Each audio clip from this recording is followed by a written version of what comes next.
When a UPS worker opened this 2-year-old package, he found a cache of treasured artifacts inside. What would you do if you find a package and you cannot find its owner?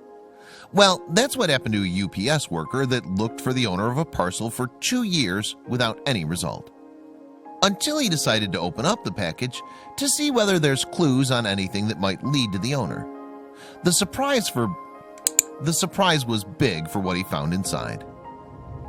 In Golden Valley, Minnesota, a UPS store where its co-owner named Randy Holst found himself in a hard situation. This man is known for his serious work and ethical principles. He's always been aware of the importance of each box and how meaningful it is. His tidy work at wrapping packages was the proof of how skillful Holst is. After what he found in the box of 2 years, in January 2017, he spoke about it and explained to the Minneapolis news station KARE11. He expressed sincerity what he feels when he works with much love and care. He considers his job a perfect way to help connect ears.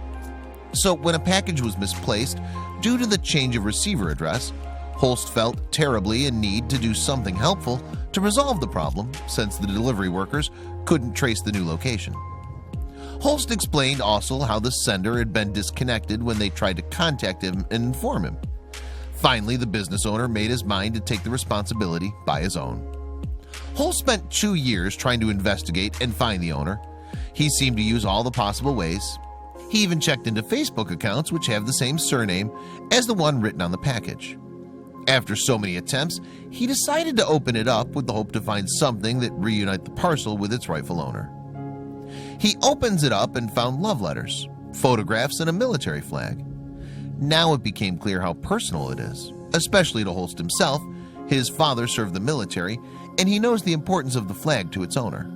So this made him determined to find the recipient. After 4 other years, something came up.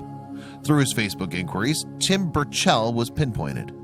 Holst made a contact and found out that Tim from Florida was the son of the military father who sent him the box full of letters and a treasure trove of artifacts. The mission of Holst ended happily. He felt so proud of his work and of the positive impact he gives. It was one of his great achievements on his job.